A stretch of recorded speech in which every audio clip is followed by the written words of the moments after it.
Sejam todos bem-vindos à Igreja Presbiteriana Vinde em Vinhedo. Se você ainda não é inscrito no canal, se inscreva, aperte o sininho para receber todas as notificações e compartilhe com um amigo. Esta é a exposição do livro de Josué. O vídeo já vai começar. O livro de Josué descreve o cumprimento das promessas de Deus ao seu povo.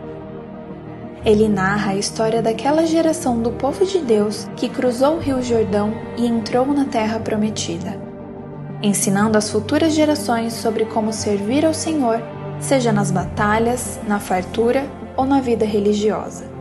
Por intermédio de Josué, Deus abençoou e conduziu o povo em direção à Santa Promessa, a conquista da tão esperada Terra Prometida.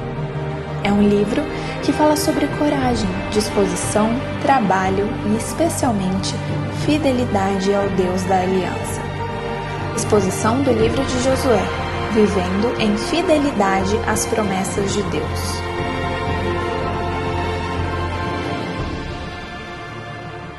Livro de Josué,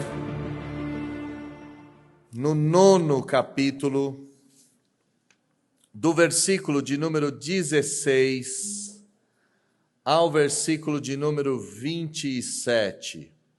Josué 9, do 16 ao 27, está escrito assim na Santa Palavra do Senhor. Ao cabo de 3 dias, depois de terem feito a aliança com eles, ouviram que eram seus vizinhos e que moravam no meio deles. Pois partindo os filhos de Israel, chegaram às cidades deles ao 3º dia. Suas cidades eram Gibeão, Sefira, Beerote e Quiriate Jearim. Os filhos de Israel não os feriram, porquanto os príncipes da congregação lhes juraram pelo Senhor Deus de Israel, pelo que toda a congregação murmurou contra os príncipes. Então todos os príncipes disseram a toda a congregação: nós lhes juramos pelo Senhor Deus de Israel, por isso não podemos tocar-lhes. Isto, porém, lhes faremos: conservar-lhe-emos a vida, para que não haja grande ira sobre nós por causa do juramento que lhe fizemos. Disseram-lhe, pois, os príncipes: vivam! E se tornaram rachadores de lenha e tiradores de água para toda a congregação, como os príncipes lhes haviam dito. Chamou Josué e disse-lhes: por que nos enganastes, dizendo: habitamos muito longe de vós, sendo que viveis em nosso meio? Agora, pois, sois malditos, e dentre vós nunca deixará de haver escravos, rachadores de lenha e tiradores de água para a casa do meu Deus. Então responderam a Josué: é que se anunciou aos teus servos, como certo, que o Senhor teu Deus ordenara a seu servo Moisés que vos desse toda esta terra e destruísse todos os moradores dela diante de vós. Por isso tememos muito por nossa vida, por causa de vós, e fizemos assim. Eis que estamos na tua mão. Trata-nos segundo te parece bom e reto. Assim lhes fez, e livrou-os das mãos dos filhos de Israel, e não os mataram. Naquele dia, Josué os fez rachadores de lenha e tiradores de água para a congregação e para o altar do Senhor, até ao dia de hoje, no lugar que Deus escolhesse. Feche seus olhos, baixe a sua fronte. Vamos orar ao Senhor mais uma vez. Deus bendito, Pai de amor, nós nos alegramos na sua santa presença. Até agora fomos ministrados pelo Senhor, ensinados pelo Senhor, por meio de todos os movimentos do culto. Fomos preparados pelo Teu Espírito para chegarmos até aqui, até este momento, onde Sua palavra, que acabou de ser lida, há de ser pregada. Nós rogamos uma só coisa: que o Senhor venha e fale conosco, que nós consigamos ouvir a sua voz, e ouvindo a sua voz, que nós todos sejamos sarados. É isso que nós te pedimos, orando em nome de Jesus. Amém. Eu disse na escola dominical que todos nós, seres humanos, precisamos de correspondentes externos para realidades internas. Eu quero começar esse culto citando duas partes da nossa confissão de fé. Duas partes muito difíceis de serem entendidas. E o meu objetivo não é trazer teologia complexa aos seus ouvidos. O meu principal objetivo é demonstrar, por meio do texto que será pregado, a realidade expressa na confissão de fé de Westminster. Eu quero trazer a vocês, nessa história que foi lida, um correspondente real, um correspondente visual, um correspondente material de uma realidade espiritual. O capítulo da confissão de fé é o segundo. O parágrafo também é o segundo. Lá a nossa confissão de fé diz o seguinte: Deus tem em si mesmo e de si mesmo toda a vida, glória, bondade e bem-aventurança. Ele é todo suficiente em si e para si, pois não precisa das criaturas que trouxe à existência. Não deriva delas glória alguma, mas somente manifesta a sua glória nelas, por elas, para elas e sobre elas. Bom, aqui começa a nos dizer a confissão de fé que Deus é glorioso e a glória de Deus é manifesta nele e para ele, e ele manifesta essa glória sobre as criaturas criadas. Delas, das criaturas, não deriva glória alguma. A única glória que elas podem dar para Deus é a glória que o próprio Deus deu a elas. Continua a confissão de fé. Deus é a única origem de todo ser. Dele, por ele e para ele são todas as coisas. E sobre todas as coisas tem Deus soberano domínio para fazer com estas coisas, para elas e sobre elas, tudo quanto quiser. A confissão de fé diz que todas as coisas foram feitas por Deus e para Deus, e Deus tem o domínio de fazer sobre elas o que bem entender. Todas as coisas estão patentes e manifestas diante de Deus.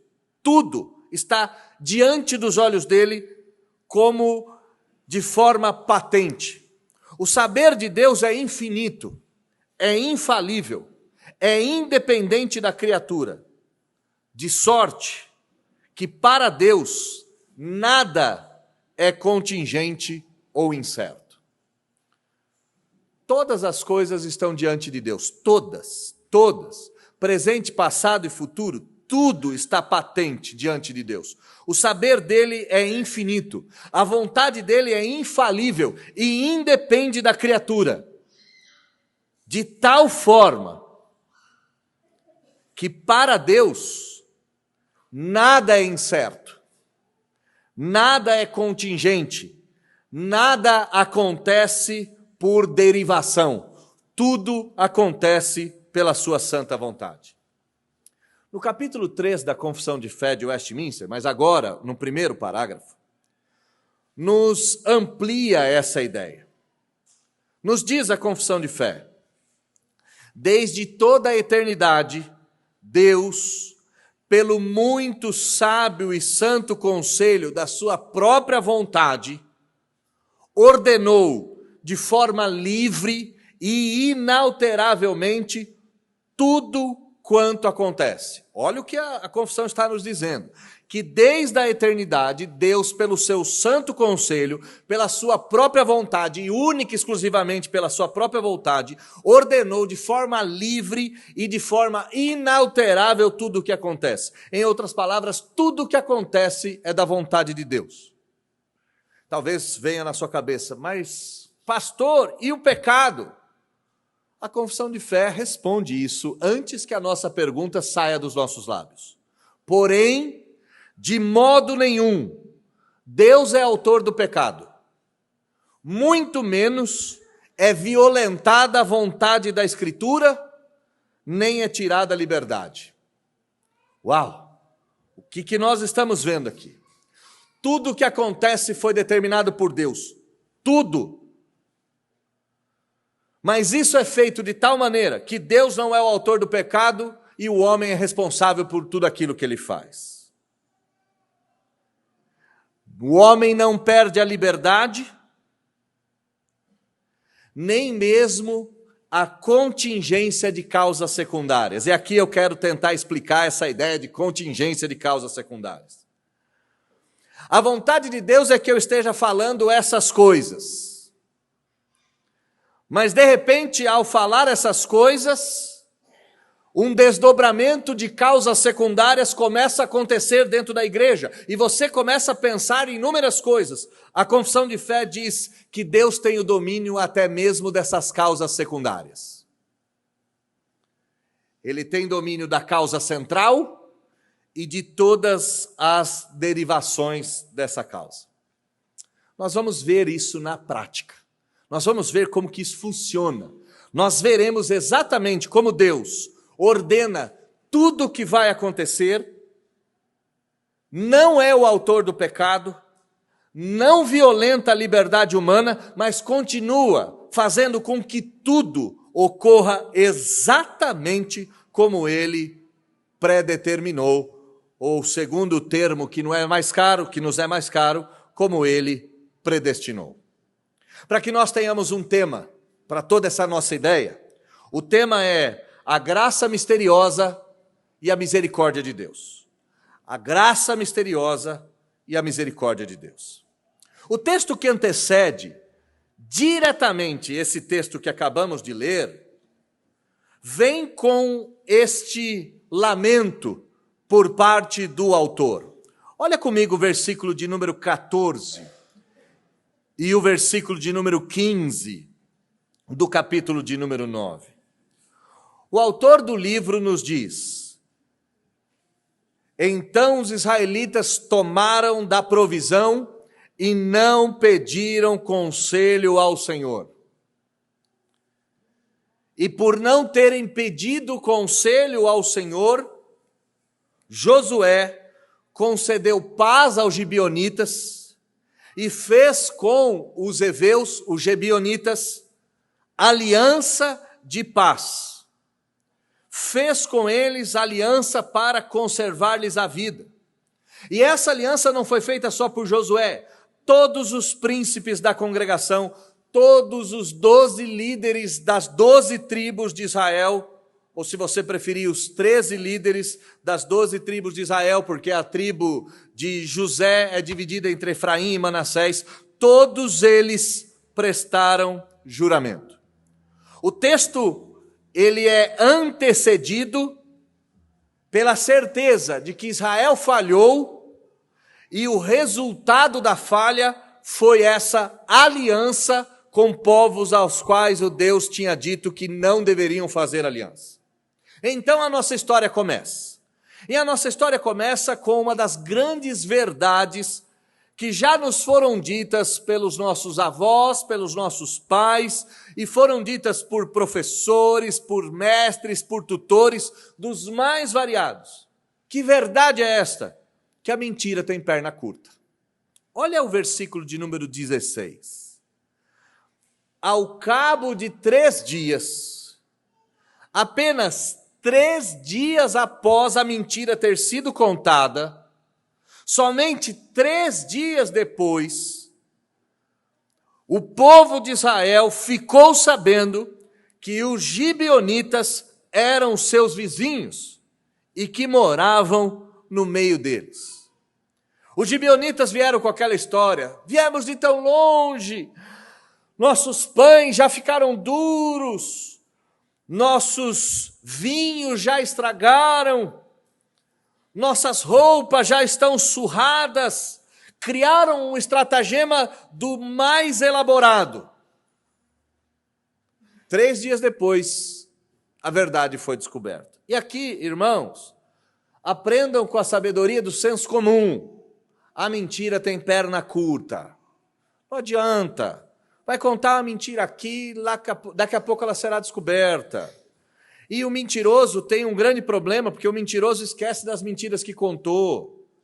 Então fica aqui um apelo à sua própria existência, seja você criança, seja você adolescente ou seja você adulto. A mentira tem perna curta. Não conte, não crie, não se monte numa história mentirosa. Qual foi a reação de Israel quando descobriram que os gibeonitas eram seus vizinhos e que os haviam enganado? A reação foi imediata. Versículo 17 diz que eles partiram com tudo para destruírem Gibeão, Sefira, Beerote e Kiriate Jearim. Partiram os filhos de Israel de imediato naquela direção. E 3 dias além, chegaram até as cidades dos gibeonitas, que eram chamadas de Gibeon, de Quefira, de Beerote e de Kiriate Jearim. Eu fico aqui pensando como foi a jornada de Israel em direção a Gibeão. Os homens partiram em direção a Gibeão com a sede de sangue nos seus lábios e no seu coração. Ninguém que é enganado parte para uma prestação de contas com rosas, com pombas brancas, com abraços de paz. Israel partiu para cima de Gibeão com sede de sangue, para matá-los. Eles os enganaram, afinal de contas. Vieram até aqui, nós tratamos eles bem, nós acreditamos na história deles, fizemos um pacto com eles, mas eles mentiram para nós. Mentirosos. Eles hão de pagar por tudo aquilo que fizeram. Contudo, a mesma verdade que a mentira tem pernas curtas, pode ser aplicada, a mesma metáfora, à graça. Se a mentira tem pernas curtas, a graça de Deus tem braços longos. A graça de Deus tem braços compridos. E ela surge em situações como esta. Olha o versículo de número 18 até o versículo de número 19. Os filhos de Israel, porém, não os feriram. E não os feriram porque os príncipes da congregação lhe juraram pelo Senhor, Deus de Israel. Ora, toda a congregação murmurou contra os príncipes. Então todos os príncipes disseram a toda a congregação: nós lhe juramos pelo Senhor, Deus de Israel, por isso não podemos tocar-lhes. Olha que texto maravilhoso. Esse é um texto maravilhoso de vida prática. E por que é um texto maravilhoso de vida prática? Meus irmãos, com todo o carinho e respeito que eu tenho para vocês e por vocês, nós devemos saber que um juramento é um compromisso para a vida toda. Nós devemos saber que um juramento feito na presença do Senhor é um compromisso para a vida inteira. E aqui em especial aos casais. Você, no dia do seu casamento, e se o rito do seu casamento for religioso ou não, me parece que você fez um juramento perante o Senhor. Não me parece isso? Não lhe parece isso também? No dia do seu casamento, me parece que você disse: vou viver até que a morte nos separe. O divórcio não é uma perspectiva cristã, muito menos uma opção bíblica. O divórcio é uma opção mundana. é uma opção vinda de fora, não é uma opção vinda das Escrituras.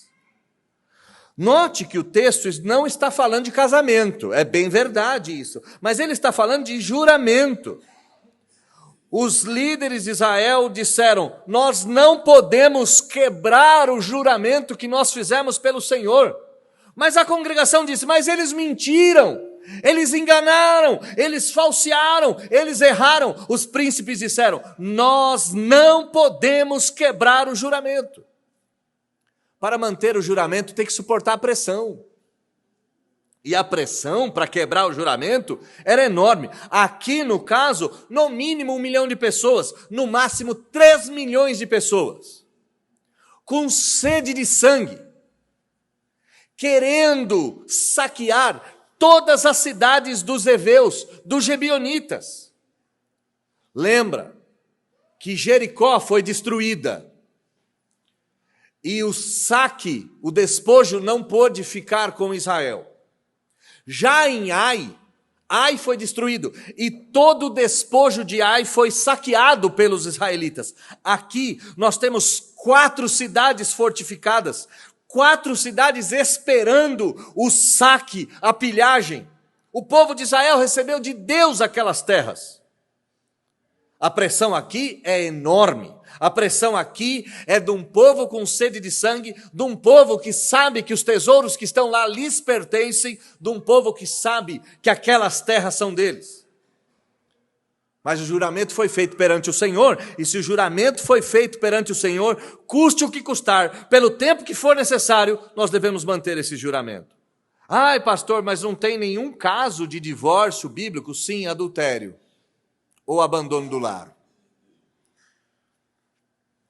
Sabe, meus irmãos, Israel entendeu algo e precisa nos ensinar que um erro jamais justifica o outro. Eles podiam falar: bom, eles mentiram, pau neles. Não, um erro jamais justifica o outro. O que Israel está demonstrando para nós? Israel está demonstrando claramente que eles se arrependeram de não terem consultado o Senhor. E esse arrependimento foi tamanho que eles não ousaram cometer outro erro. Qual seria o outro erro? Destruir Gibeão e destruir todas as cidades fortificadas. Mas eu disse para vocês que a graça de Deus tem braços longos e ela surge no meio do caos. E onde nós podemos ver essa graça de Deus? A graça de Deus começa a se manifestar na vida dos gibeonitas por meio da preservação da vida desses homens. Mas pastor, eles não vão ter nenhuma paga, eles não vão ter nenhum tipo de consequência pelo seu ato? Sim, aqui é a terceira verdade que nós temos que entender. A mentira tem pernas curtas, a graça tem braços longos e toda ação tem reação. Qual é a primeira reação? A primeira reação é contra os israelitas. Olhe comigo o versículo de número 20. Os líderes da nação disseram: conservar-lhe-emos a vida para que não haja grande ira sobre nós por causa do juramento que lhe fizemos. Ora, eles estão arrependidos. Eles não vão cometer um segundo erro, já cometeram o primeiro. Não podem quebrar o juramento do Senhor. Então os príncipes disseram: vivam. Vamos deixá-los viver, eles estão falando. Nós não vamos desobedecer o Senhor pela segunda vez. Já desobedecemos quando fizemos aliança. Não vamos quebrar a aliança porque foi feita diante de Deus. O que nós vamos fazer? Nós vamos deixá-los vivos. Só que o problema de deixá-los vivos vai ser visto centenas de anos à frente. Deus disse ao povo de Israel que não poderia ter nenhuma nação pagã no meio de Israel. Isso foi dito lá em Deuteronômio 7. Quando vocês entrarem na terra, vão lançar todas as nações de diante de ti, os heveus, os girgazeus, os amorreus, os cananeus, os perizeus, os heveus, os jebuseus, 7 nações serão destruídas. E você deve destruí-las totalmente. Não pode fazer aliança no meio delas.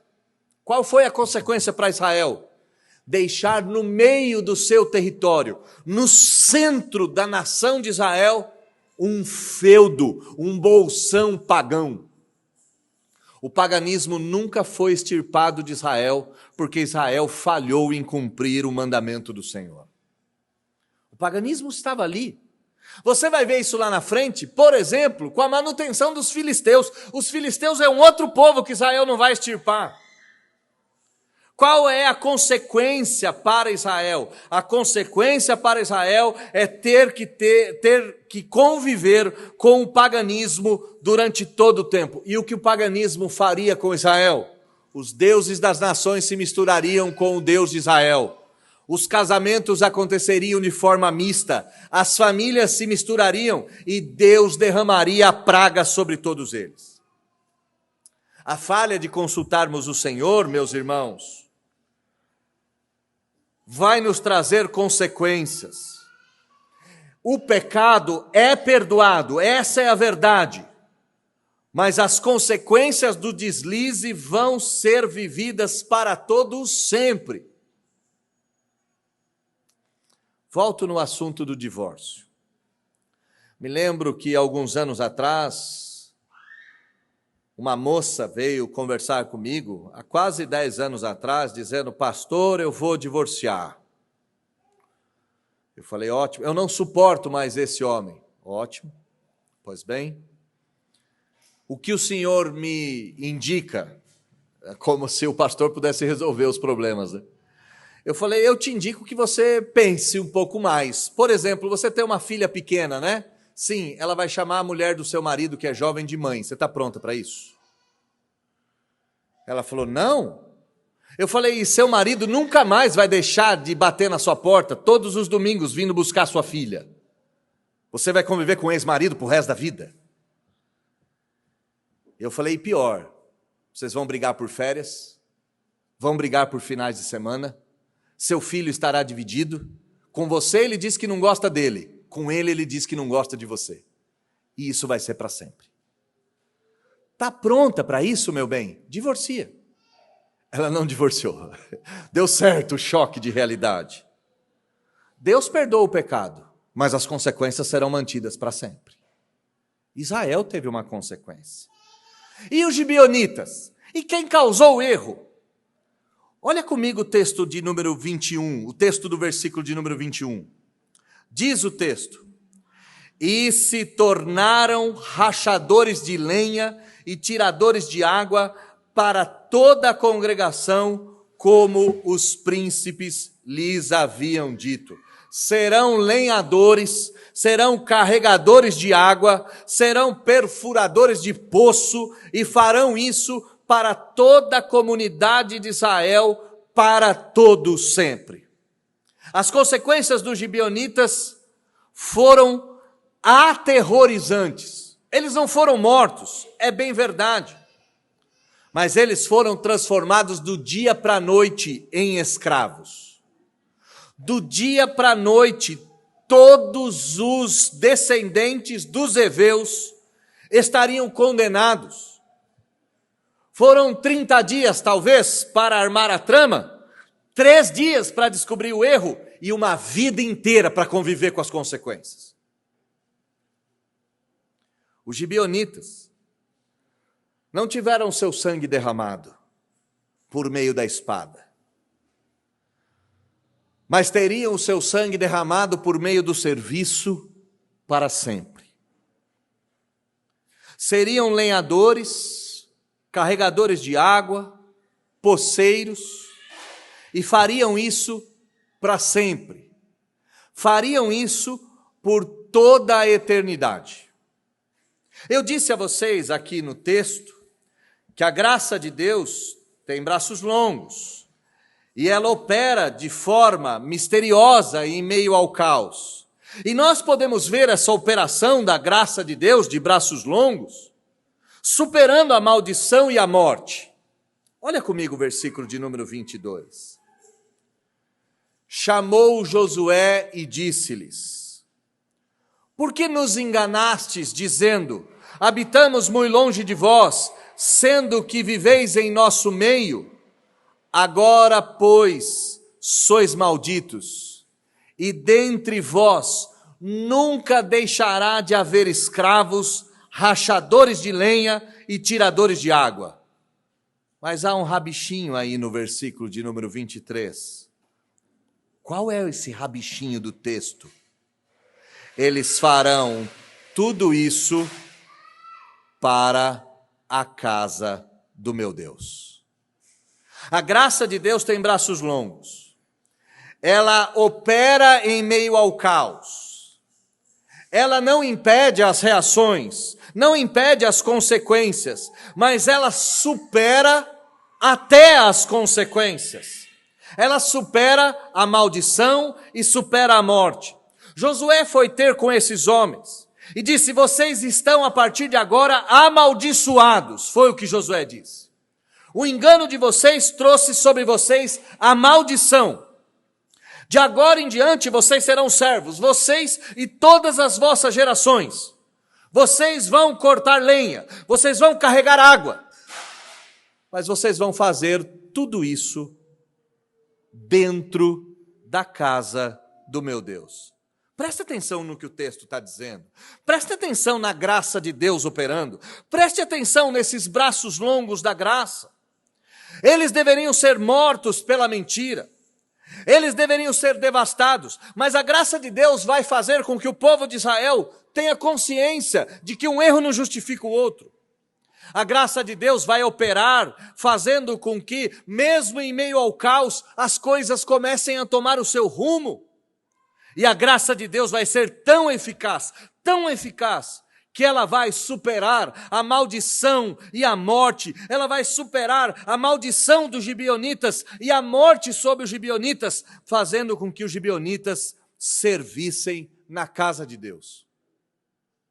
E aqui tem um ponto importante.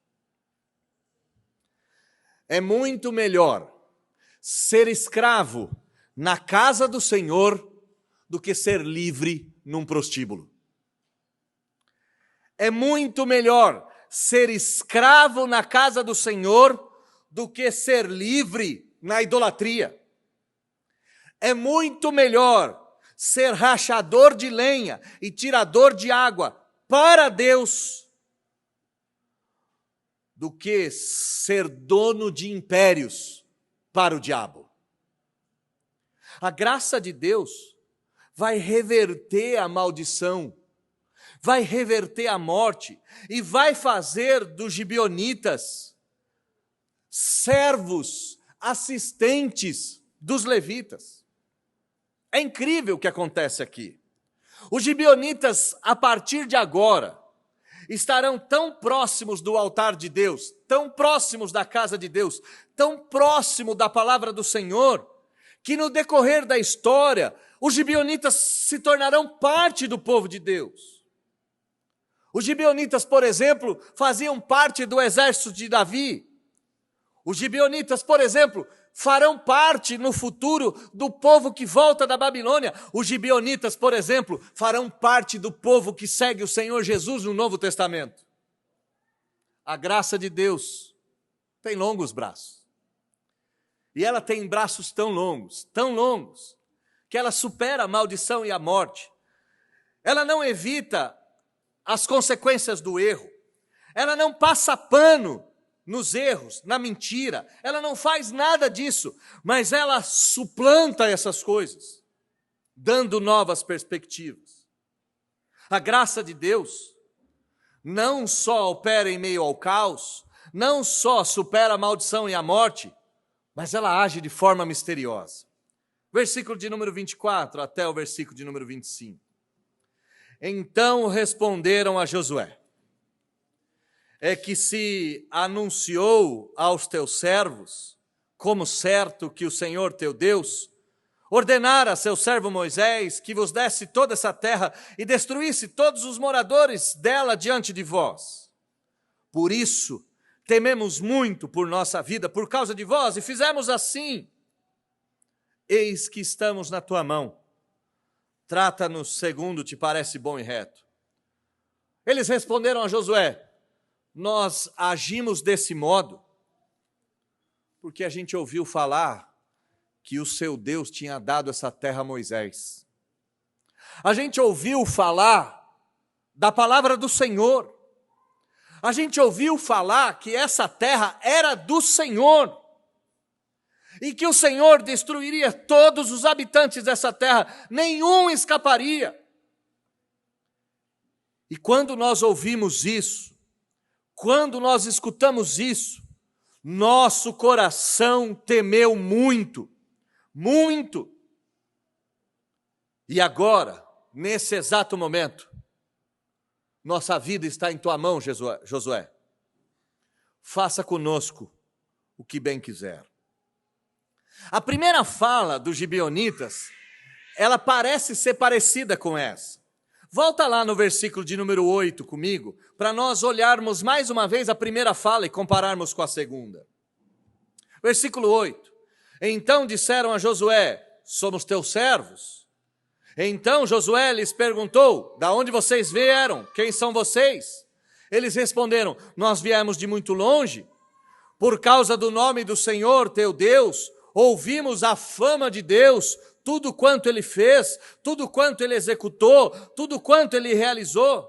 Versículo 11, nossos anciãos nos disseram: vão até eles, digam a eles que vocês são seus servos, que vocês são nossos servos, façam aliança conosco.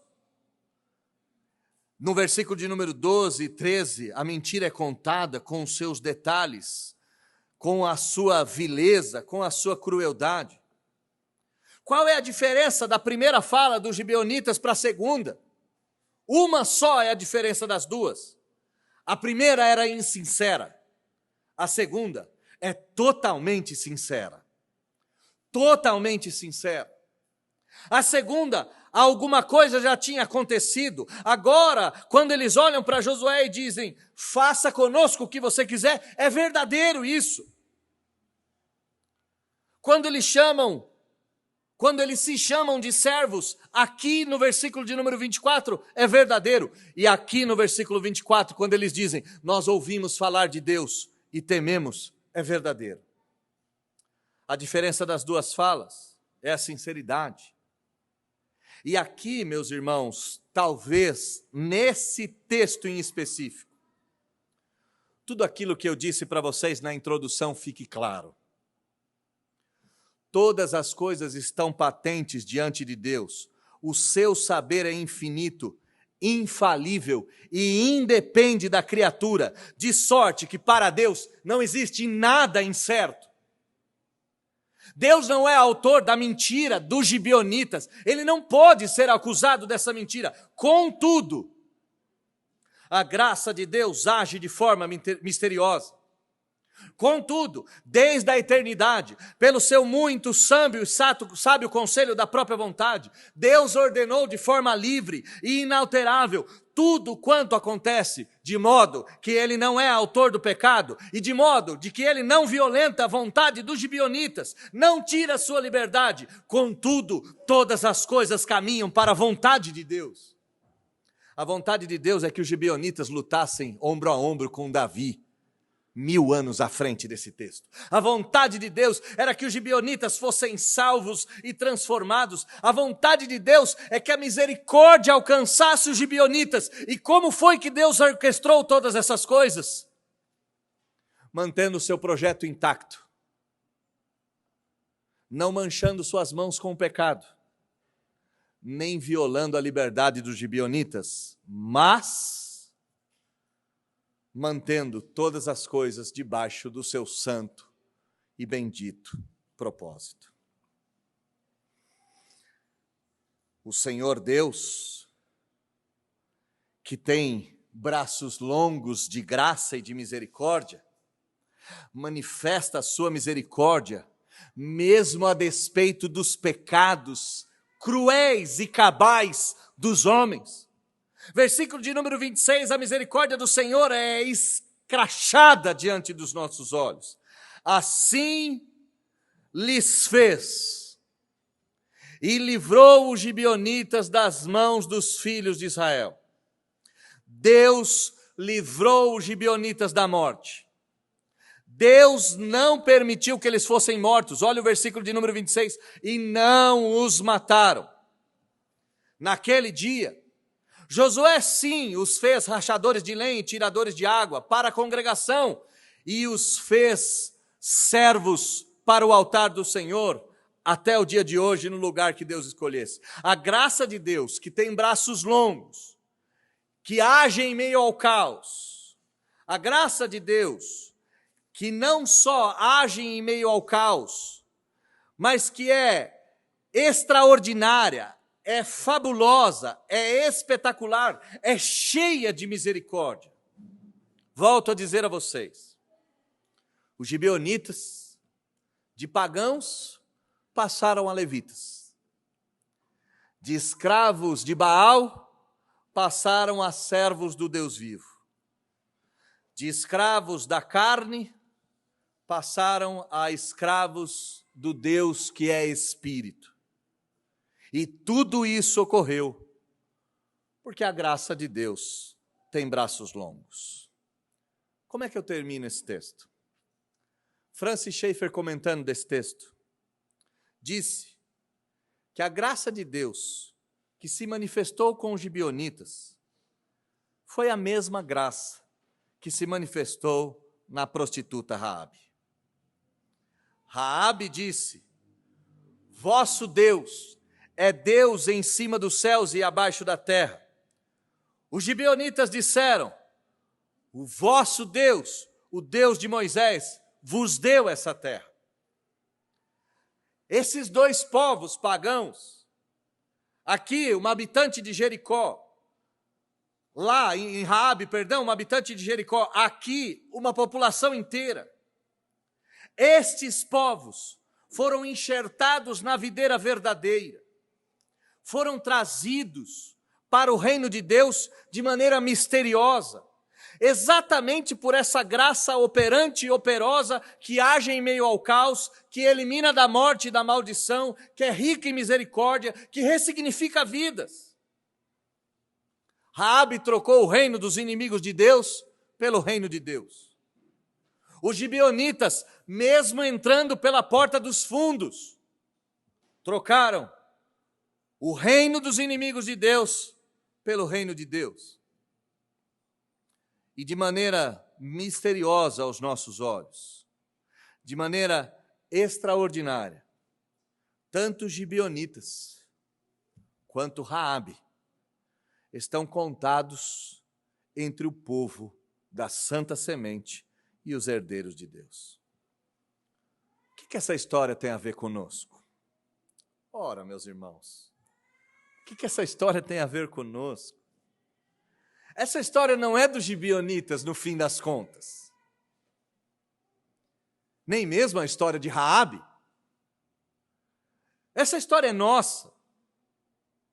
Mentirosos, trapaceiros, egoístas, arrogantes, falastrões, aventureiros.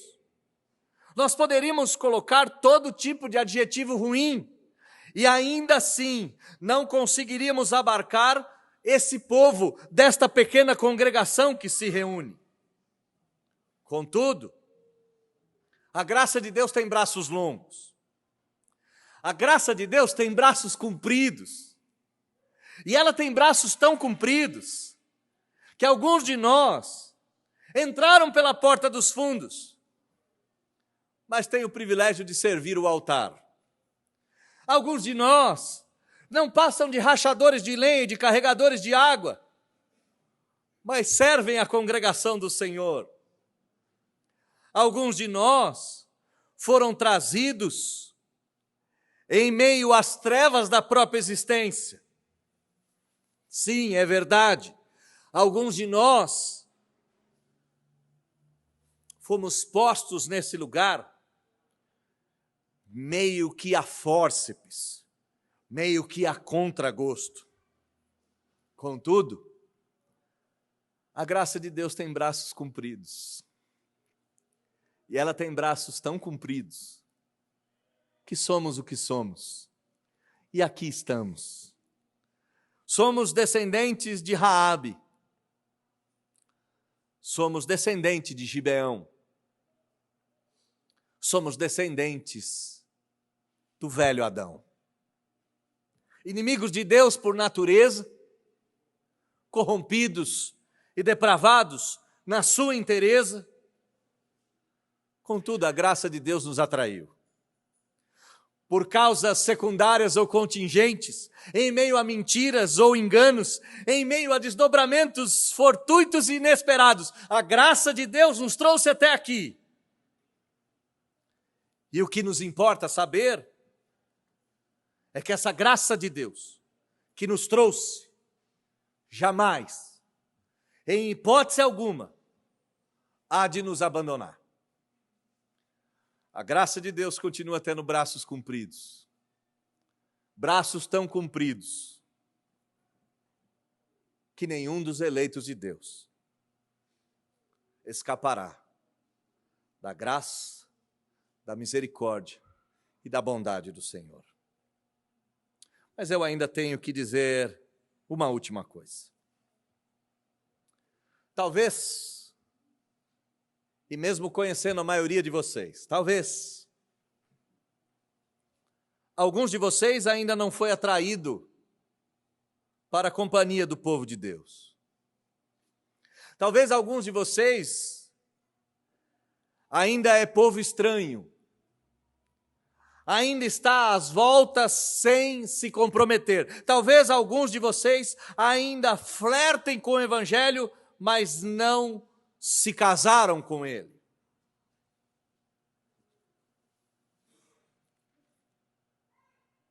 Deixe com que o Deus que predestinou todas as coisas, que é responsável pelas causas primárias e causas secundárias, deixe com que esse Deus te atraia.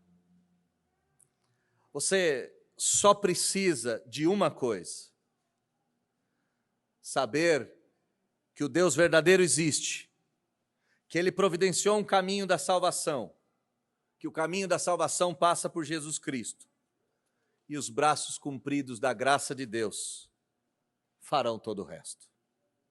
Se você faz parte do povo de Deus, glória a Deus, continue a caminhada. Se você ainda não faz, só a graça de Deus pode transformar a sua vida. Só a graça de Deus pode modificar seu destino. Só a graça de Deus pode te dar a vida eterna. Feche seus olhos, baixe sua fronte, vamos orar.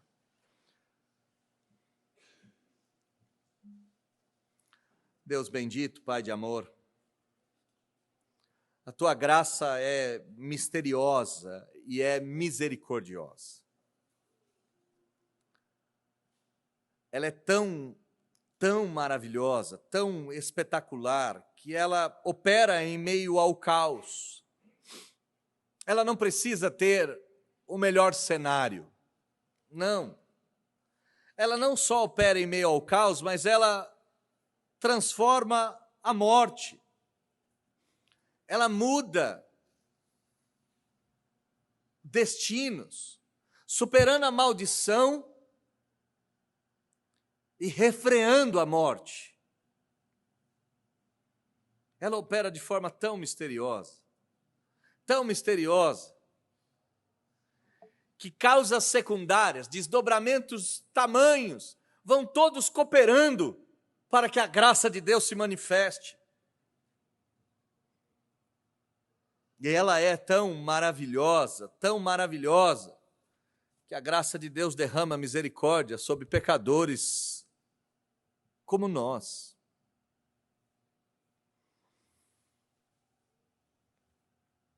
Estamos aqui mais ou menos da mesma forma com que os gibeonitas foram trazidos.